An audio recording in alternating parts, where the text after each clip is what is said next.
In this video, I'm going to walk through Lucas's insane 5-week transformation here, but it is not an easy story.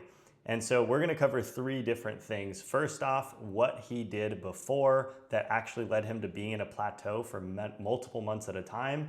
2, what was actually happening physiologically in his body. And 3, most importantly, what we needed to do to fix it and what we actually did so that he could, as you see here, drop 17 pounds in 5 weeks. So let's dive into this video. It's going to be a good one. So first off, I want to introduce you to my client, Lucas. He works in software sales. He's doing 50+ hours a week. He travels every other week, sometimes every week. In his initial first 6 weeks in the program, he dropped 10 pounds. But that's not what I want to cover today, because what ended up happening after that was really interesting. He actually went into a big plateau for multiple months. Now, to give you some context first, we have to rewind a couple years. So before Lucas even came to me, he had actually dropped 60 pounds on his own. And the way that he had dropped that 60 pounds, was by doing a ton of cardio and eating 1,500 calories a day. Now, Lucas is 5'11", so as a male grown man, eating 1,500 calories a day, way too little. But it initially worked to drop 60 pounds. And so I think he got down to around 180. But then over time, the weight started creeping up and up and up. And that's when he found me and he was like, hey, I don't know what to do now because what I tried in the past just isn't working for me. So anyways, that's where we started. So let's talk first about sort of the biochemistry behind this and what's actually happening in our bodies and what was happening to Lucas. And then we'll talk about how to fix it. So first off, we have the metabolism wheel here, right? And once your metabolism slows down and downregulates, these are the different symptoms that you will start to feel. So a weight plateau is the first and most common one, but fatigue, can't focus, low energy, they keep getting worse. Bloating, low sex drive, depression, insulin resistance, bad skin, and hair. These are all the signs that your metabolism has slowed, and Lucas was feeling all of these things. So we know that his metabolism was downregulated, but why? Why did his metabolism downregulate? It's because of the way he crash dieted in the past. See, in the past, when he immediately dropped his calories down to 1,500, did a ton of cardio, what he was doing is what most people do when they want to lose weight, right? It's like eat less, move more. And when we look at the metabolism wheel, it theoretically makes sense, because if I move my body more and I eat less calories, I'll be putting less calories into my body than my body is using, and therefore I will lose weight. It's a law of thermochemistry, right? And that part does make sense and it does work to a point. However, active energy expenditure only accounts for 25% of our total metabolism. The vast majority of our metabolism is our basal metabolic resting rate, which is the amount of energy our bodies burn sitting, thinking, breathing, sleeping, proper organ function. So the problem that Lucas had was that he increased his active energy expenditure, he decreased his amount of food, and over time his metabolism caught up. What he was experiencing was something called metabolic adaptation, or also known as adaptive thermogenesis. This is a physiological reduction in energy expenditure. Basically means that our bodies purposely start to burn less calories beyond what is expected from weight loss alone. So usually what triggers metabolic adaptation is a prolonged period of caloric restriction.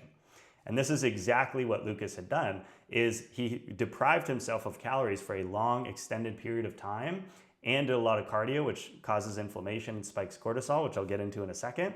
And essentially what it did was it triggered his survival mechanism, right? Because our bodies are the same bodies that we had thousands of years ago. And so if we just immediately, cut our calories, initially we'll start to lose weight, but eventually our body is going to adapt and think that we're starving. And so in order for our bodies to survive, they actually purposely downregulate our metabolism so that they can survive. And again, here are some different things you'll notice. Weight loss plateaus, persistent hunger and fatigue. This is an interesting one too, lowered heart rate and body temperature, and then overall reduced resting metabolic rate. So this right here, BMR or RMR, same thing, that becomes lower when you increase your active energy and you cut calories too hard. Now, here's the interesting part. When most people who do eat less, move more, they drop that weight initially, but then they hit a plateau. What do? Let me cut my calories more. Let me do more cardio. And they just keep going on this endless cycle until they literally can't do any more. And then they come to me like, Lucas, I'm eating 1,500 calories and the scale's not budging. Like, what's wrong with me, right?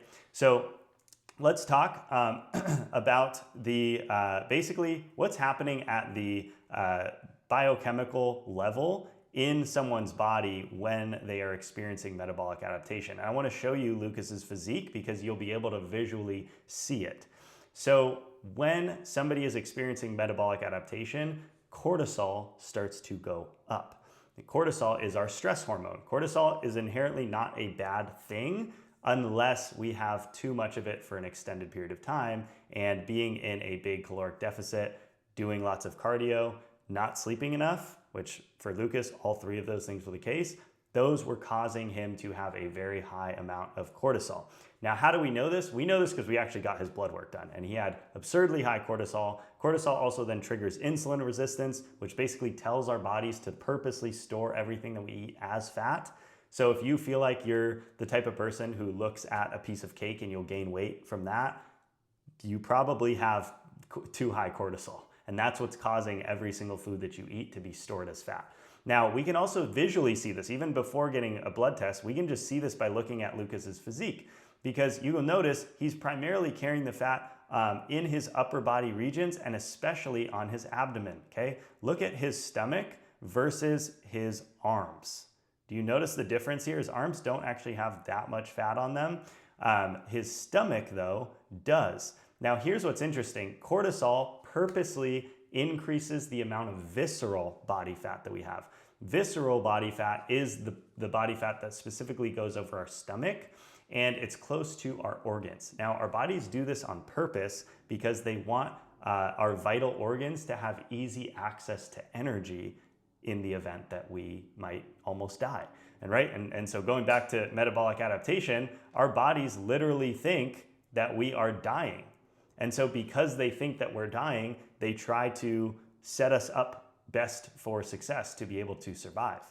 So anyways, with Lucas, we can see here, that's why he had such an abnormal amount of visceral body fat and not as much body fat on the rest of his body. It's a sign of having a slow down-regulated metabolism, having very high cortisol, having high insulin resistance. Again, once we did the blood work, we saw all of these things were true as well, okay? So the big problem, right? In fact, our coach, Shalin, who works directly with Lucas, he wanted to shout out Lucas for everything that he has done. And actually, in this video, I want to commend Lucas and show anybody watching this what it really takes to see results and actually get through a plateau like this is that we have to have insane consistency and persistence, right? The one thing Lucas never did was he never gave up, and he stayed very consistent with his protocols, right? So he had a period of time right here, this period of time where he was, as Shalin says, had his inputs dialed in. The needle just was not moving. Fat loss was stalled, progress was frustrating. On paper, he was doing a lot of the right things. So this is when we got deeper on the data. This is where we looked at blood work, right? We started to update his training structures, which I'll go through in a second. We started carb cycling, which I'll walk you through as well. We updated his supplement protocols, his meal structure, and we just pulled one lever after the other, right? A big thing with Lucas was he kept with it even when the results weren't showing, because we had to get his body out of metabolic adaptation. So to get our bodies out of metabolic adaptation, let's talk about a few things that we need to do. First off, we need to stop being in a caloric deficit. Okay, that's the first thing. We have to tell the body that it is okay to be eating more food and that we don't have to store every single calorie as fat. So we actually increased Lucas's calories. Very counterintuitive, right? You would think, well, if I want to lose weight, I need to lower my calories. Not if you have metabolic adaptation and your metabolism is down-regulated. You actually need to increase your calories. Give yourself a diet break. Tell your body, we are no longer starving. We are no longer in danger, okay? So this part of Lucas's graph where he was kind of hovering, even gained a bit of weight, this was necessary for his body to actually be able to reset his metabolism, okay?